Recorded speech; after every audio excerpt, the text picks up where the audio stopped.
Good morning, everybody. Welcome behind the scenes here at Jamie Riddler Studios.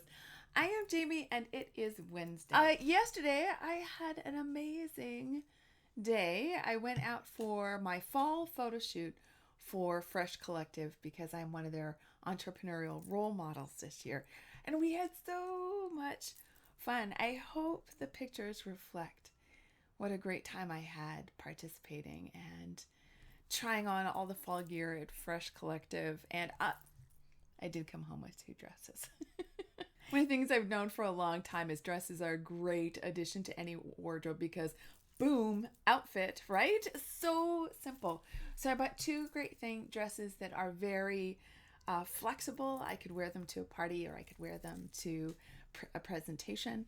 And also, I always, even though I haven't done as much traveling this year, I always want to think of what would fit well in my suitcase and travel well for occasions around the world. I guess that's a part of my way of dreaming. I'm also continuing with this whole project of clearing the way for fall. I love really closing off the season that was and opening up to the season that will be. And that reminds me, if you go over to the Academy, go to openthedoor.ca and you'll see a link for the Academy. In the Academy calendar, there are journal questions to help you close off the season that was and create the season that will be. So I hope that's fun for you.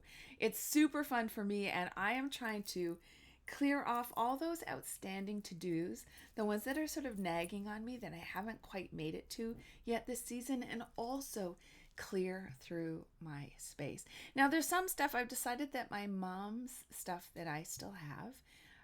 My mom passed away 3 years ago now, and in the basement I've still got boxes of her stuff. I'm going to make that a longer project. That isn't a Sunday afternoon project. It's not even a weekend project. That's something that's going to take a bit more time.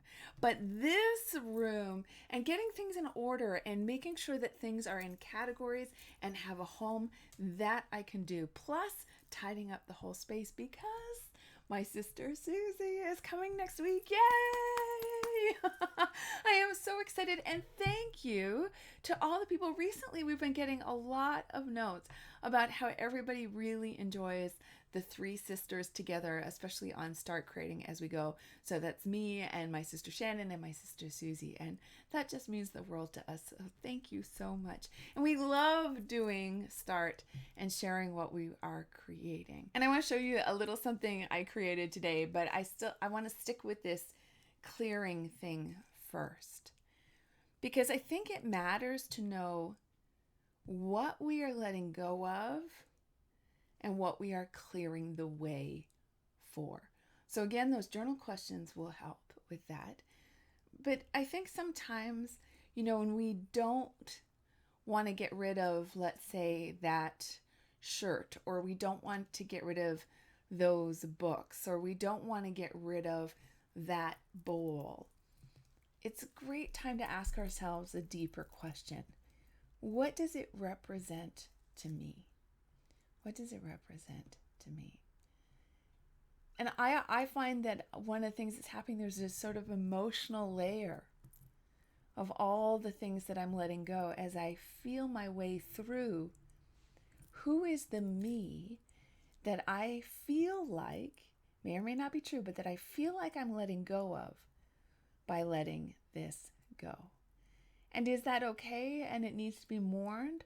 Or is there a way that that part of myself is underexpressed in the right now? Am I afraid that if I let go of my shelf of drama books, that I am letting go of the me that is an actor, the me that loves to perform, the me that loves to be engaged in a show? What is it that I feel sad about letting go of? I'm okay with letting go of being a graduate student.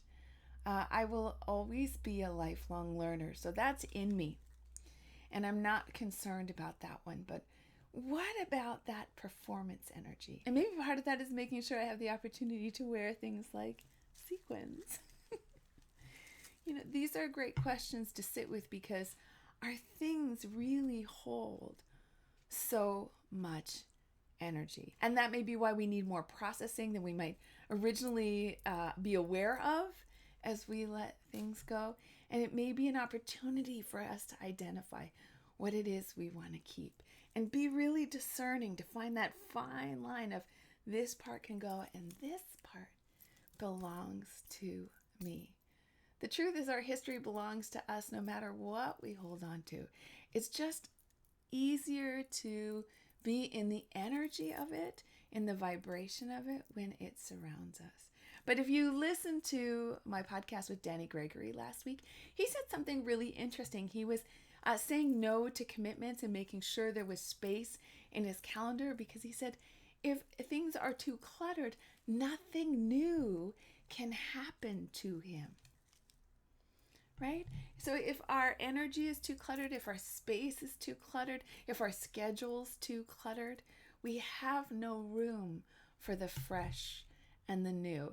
And this may sound counterintuitive, but especially as we're getting aware of being older, of getting older, having room for the new matters.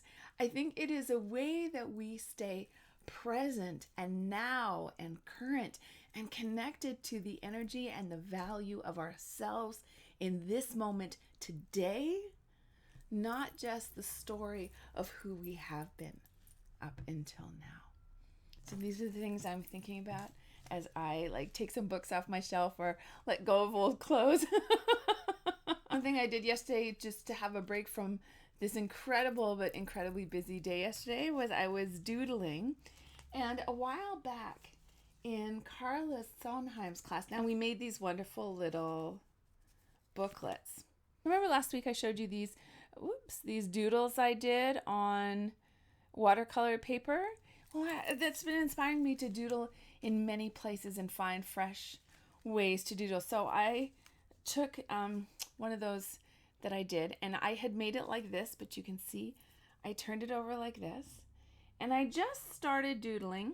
I just followed the energy of the doodle, and look what happened. So sort of got a cover page, and then it turned into a bit of a field, and in the field there was a bunny, and then that energy of the grass felt like letters to me, which turned into this, and then I already have a back cover. So it's fascinating how just like little doodles, because they were done in a different way, I had a little booklet format, they became a little story. I think I hadn't realized till I was sharing with you the relationship between the clearing and the space creation and this, right? Because this environment was different, the doodles took on a different form, they became a narrative. And when we create our space, we also shift the narrative that we are living in our lives. So be a little conscious of that, especially if you're joining me on this clearing the way for fall journey. What kind of environment do you want to create for yourself this season? And I know for some of you that means spring. What kind of environment do you want to create for you? Or start the other way. Like, who do I want to be and how do I want to be living? And how can I create an environment that represents that to me? So what if I want to be a writer? How can I create a space that says to me, writer? Writer, sit down and write. Writer, this is your bookshelf, right? What is it for you that says writer? Or what if you're a dancer or a poet or a painter or a photographer? What would be in your space? What would not be in your space? And maybe that will help you make some decisions about what to let go of and what to make room for. One of the things I am making way for is creating the podcast for you tomorrow. You can find it on iTunes and at openthedoor.ca and on Stitcher too, Creative Living with Jamie. And I will be sharing with you an interview with Joan Stanford, who is the author of The Art of Play, and I'll be giving away 3 copies of this book. So listen tomorrow for your chance to win. And it's been so exciting to give away the scholarships for Journal Club. I am so happy to have been able to reach out and give those to 3 people, thanks to our fairy godmother. And thank you so much to everyone who applied, not only for your interest, but also for, I feel so honored by you sharing your stories. Thank you so much for taking the time to reach out and share. For those of you who are still interested in Journal Club, we start on Friday. It is not too late to register. We are going to have a wonderful time this fall. And also, we're just about ready to step into Circe's Circle, my small group coaching program. This is magical. This is special. It's only for 7 women, and it is designed to help you bring a project that you've been dreaming of, something that has been sitting in your heart, a seed that is ready to burst forth, even if you're nervous, even if you're feeling like, I don't know if I'm up to it. Then yes, that is why we are here, to support you, to encourage you, to give you some tools and strategies and some coaching to help you move along that road and to celebrate with you every step of the journey. So if that sounds good for you, be sure to check that out too. I'll leave a link, of course. 3 days a week, and there's always so much more to fit into each day. I hope you have a wonderful day in your studio. I am looking forward to today in mine. Remember, your life is your studio. I'll see you on Friday.